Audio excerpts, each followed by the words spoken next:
This lesson for the Cornet Project class is titled Putting the Grace Evangelical Society's Global Flood Theory to the Test. This is the final presentation, and yes, wow, this is more obvious than I thought.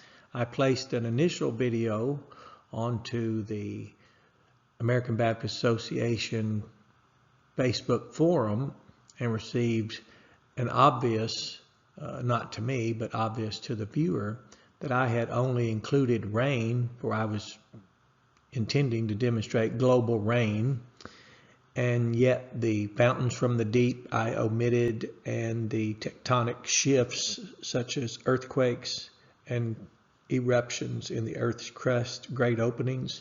So from that great feedback, I've produced this final product and this final presentation, that is, and I think we'll all be encouraged because the global or local is nothing really. I considered the application of compressed time.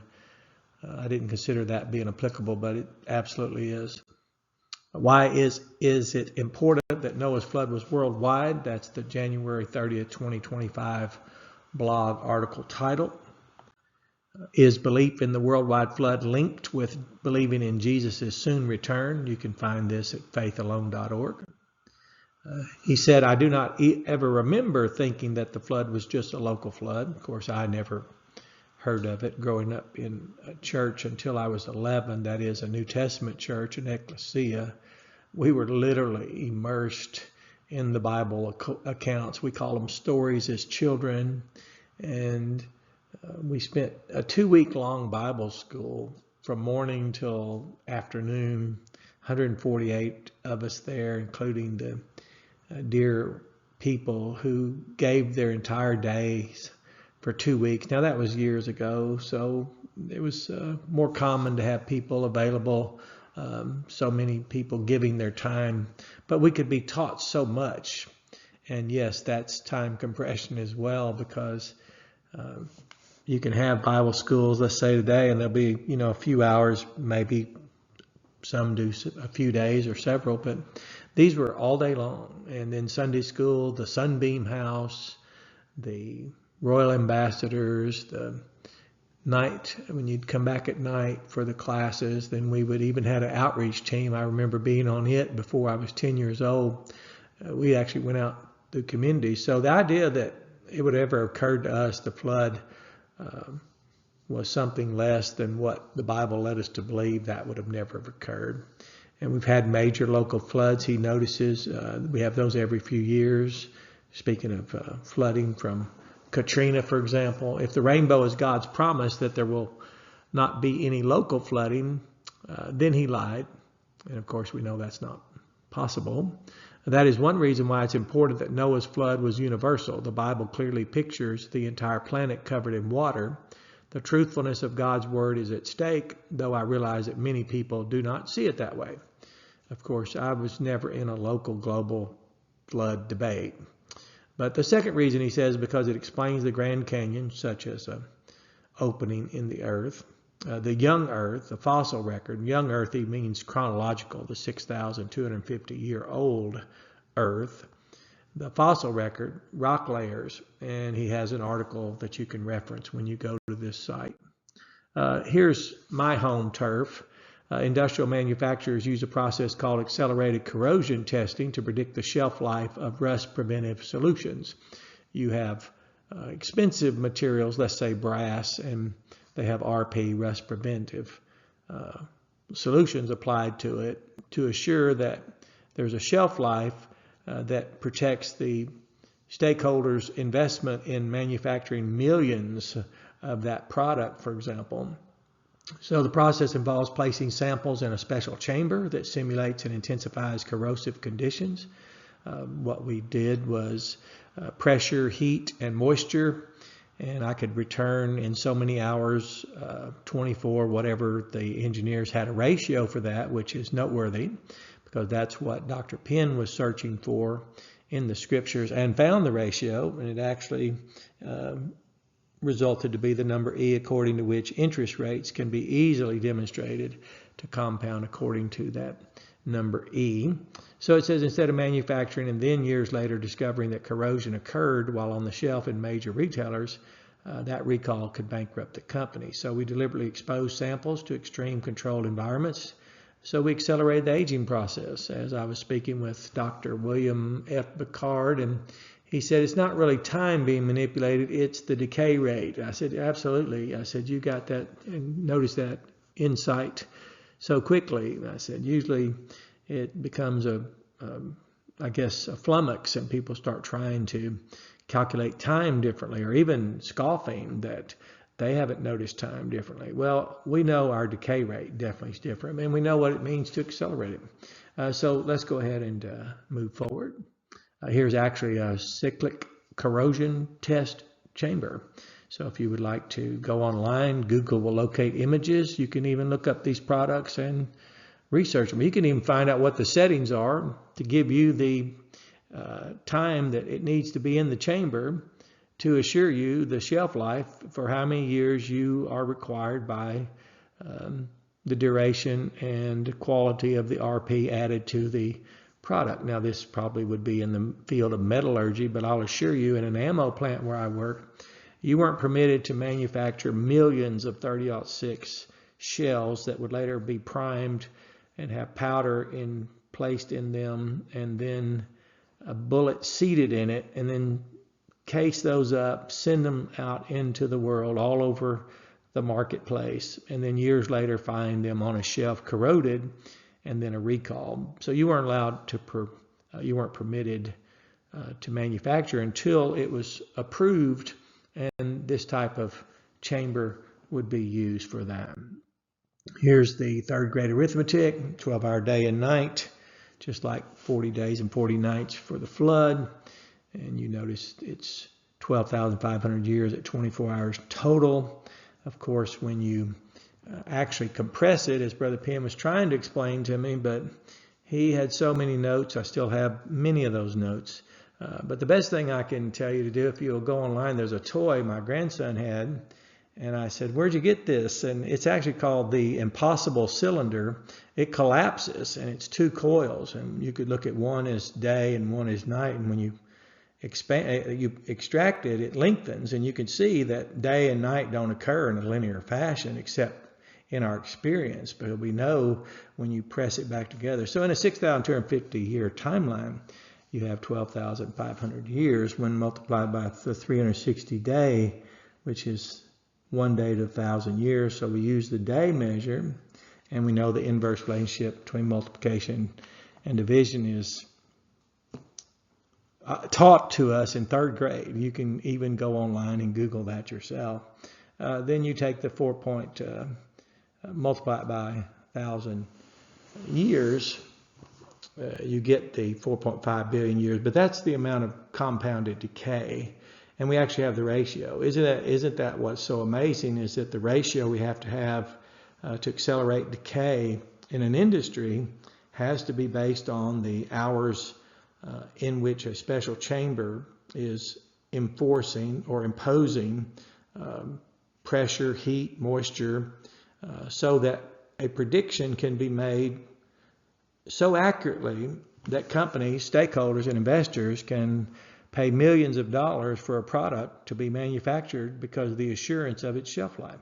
So we noticed here, that is Dr. Penn did, his middle name initial is E, John E. Penn. Isn't that remarkable? Now, it's called a transfer of knowledge, but in this case, I noticed I had observed John Lennox in a debate at Oxford Union, and I knew he was a math professor, so I kept saying, tell them about the ratio. Ask the atheist how the Bible has knowledge of this ratio, and it compounds, that is, decay compounds just like an interest rate according to the number E, and that you could see it and demonstrate it with third grade arithmetic. But he never said it because he had not, perhaps as a math professor, not worked in the application. Well, Dr. Penn's sons are engineers, for example, and their relationship in both discussions of scripture and mathological reasoning, it was quite natural to expect from him and his interaction with his sons. One had told me that they had talked about these things long ago, and I don't doubt that at all, because I would have never looked into the Bible for the same information that I was using in a manufacturing environment. But there it was, the same ratio, and it was quite remarkable. Global flood, the apex of accelerated decay. I will cause it to rain upon the earth 40 days and 40 nights. Every living substance that I have made will I destroy from off the face of the earth. So Dr. Penn sent us to consult Jesus on the 12 hours per day. So we did. He enjoyed noticing that. He enjoyed noticing the 40 days and 40 nights, how the Bible was telling us something very significant. So he says there's only 12 hours in the day, Jesus said. And he was explaining that's your time to work. And as we notice, if you ask someone how many days there are in a month, they'll say 30, but they won't tell us how many nights, because we don't think of nights and days when someone asks us how many days. So here we can demonstrate the 12,500 compressed years. That would only be a 6,250 timeline, if you notice that. And there's other lessons on that. You can look at that at I Am Koine YouTube channel. The fountains of the great deep refer to subterranean water sources that erupted.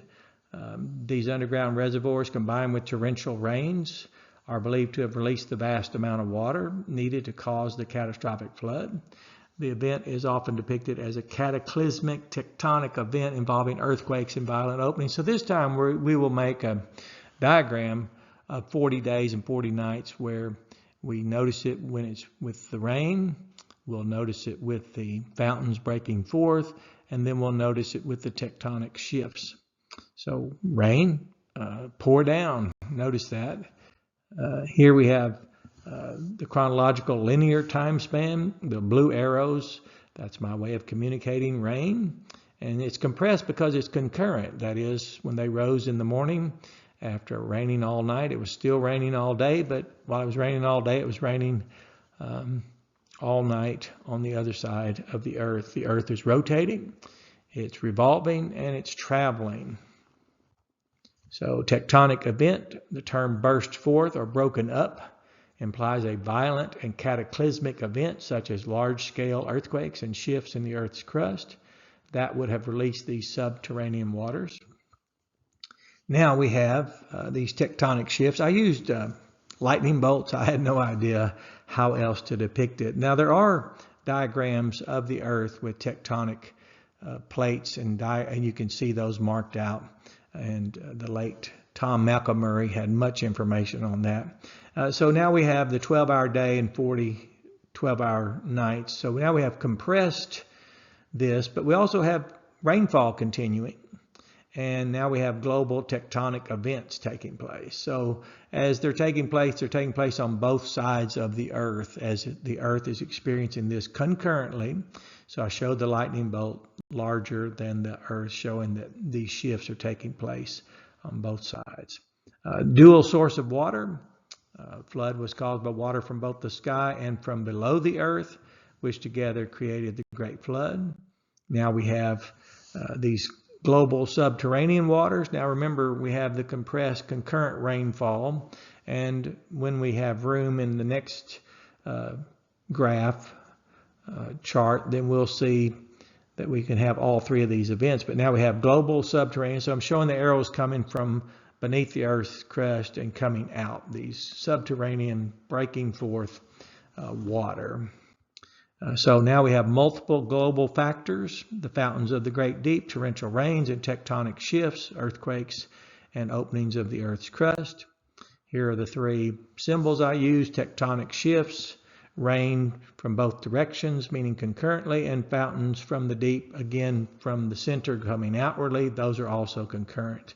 So we have three events happening to the earth that are producing the shifts are breaking open the earth, and the fountains are being released, and the rains are falling, and all of this is happening simultaneously. So here we have it. It looks like quite a mess, but it's quite actually self-evident. The rains are falling. You see the blue arrows, but it's both sides of the earth. It's almost, well, you can see the earth is encapsulated in rain, like we would say it's completely surrounded in a sphere of water. because of the rain. It has water coming up from beneath its crust because of these tectonic shifts, which I placed in the middle, showing it's triggering the concurrent simultaneous expulsion of water. So you can see this is quite a significant and compressed amount of corrosion, decay occurring. Water is quite corrosive, by the way. In an industrial lubrication manufacturer where I worked, RP and preventing rust was one of the major demands from clients who worked in any metal work. Metallurgists were always called in for things like that. So here we have a depiction of showing not only how compressed the time is, but how three different things are ongoing concurrently, simultaneously.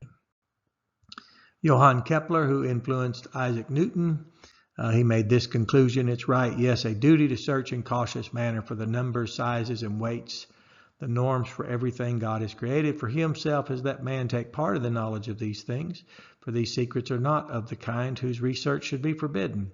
Rather, they are set before our eyes like a mirror, so that by examining them we observe to some extent the goodness and wisdom of the Creator. So you have a blessed day and enjoy reviewing this and pursue this as extensively as you like, exhaustively as you can, and enjoy encouraging others that, conclusively speaking, you can test that the flood is global. And writing this out is similar to discrete mathematics, where someone might know 2 + 2 = 4, but to write a proof for it, like we had to do in discrete math, well, in other classes, trigonometry, we'd have to prove some of those expressions. And interestingly enough, this is very much like apologetics. You need to show the rationale for something. So you have a blessed day. Enjoy this lesson.